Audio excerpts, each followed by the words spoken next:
আসসালামু আলাইকুম গাইস। তো আপনারা সবাই কেমন আছেন? আশা করি আপনারা সবাই ভালো আছেন। তো আজকে 2 দিন যাবত আপনাদের ভাইয়ার জ্বর ঠান্ডা, প্রথমে ছেলে হইছে, আল্লাহর রহমতে আপনাদের দোয়া ছেলে ভালো হইছে, পরে আমি হইছি, আমিও মোটামুটি এখন ভালো, তো ঠান্ডাটা আছে। তো আপনাদের ভাইয়ার আবার 2 দিন ধরে জ্বর। তো আজকে বলছে যে অনেক কিছু আছে আইটেম, বলছে যে ঝাল করে ভর্তা খাবে। তো সে কখনো ভর্তা খায় না, খুব একটা কম। তো এই যে দেখুন রাত্রে অনেক বাজে, তো আপনাদের ভাইয়ার জন্য আমি এই ভর্তাটি করছি।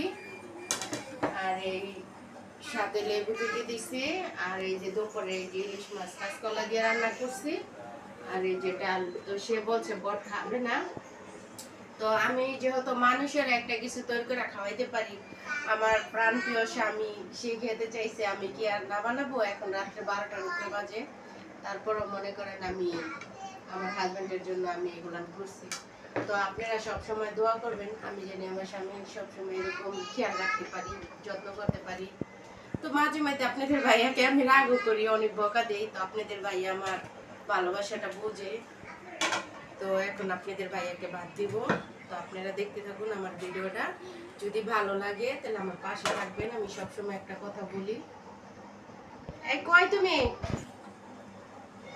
আসো, এই যে তোমার ভর্তা। তো আমার স্বামী কখনো ভর্তা খায় না, খুব কম খায়, মানে খুব কম। তো আজকে যেহেতু বলছে, তো আমার হাজার কষ্ট হইলো, আমি বানাই দিছি। তো আপনারা দোয়া করবেন আমার স্বামীর মুখে জানি ভালো লাগে, তাহলে আমার কষ্ট করো মনে করেন আমার কষ্ট মনে হইব না, ভালো লাগবে। কই আসো। তো আপনারা দেখতে থাকুন, আপনাদের ভাইয়া খাবে, আমি দেখবো, আমার ভালো লাগবে।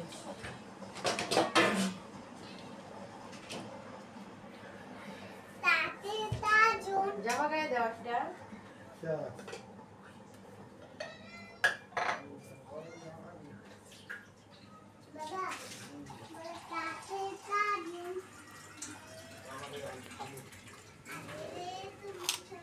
আসো।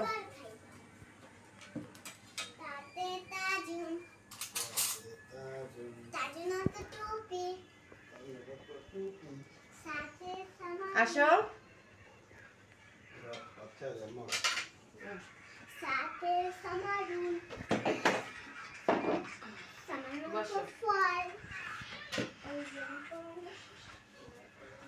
তো আপনাদের ভাইয়ার জ্বর ঠান্ডা দেখে কোনো কিছু ভালো লাগে না আর কি।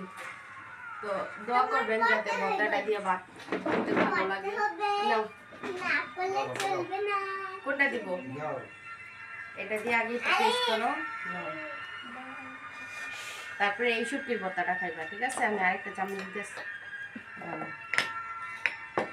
আপনারা দেখুন আমার স্বামী খাচ্ছে। তো এই মানুষটার জন্য সবাই দোয়া করবেন, মানে আমার জীবন মরণের সাথী, আমার সব সময় খেয়াল রাখে, বা আপনারা দোয়া করবেন আমিও যেন আপনাদের ভাইয়ের খেয়াল রাখতে পারি। তো আজকের ভিডিওটা এই পর্যন্তই। তো কেমন হয়েছে ভর্তা? ভালো হয়েছে? ভালো লাগতেছে? আচ্ছা ঠিক আছে, খাও। তো আপনারা সবাই দোয়া করবেন আমাদের জন্য, হাসি খুশি পরিবারের জন্য। ভালো থাকবেন। আসসালামু আলাইকুম।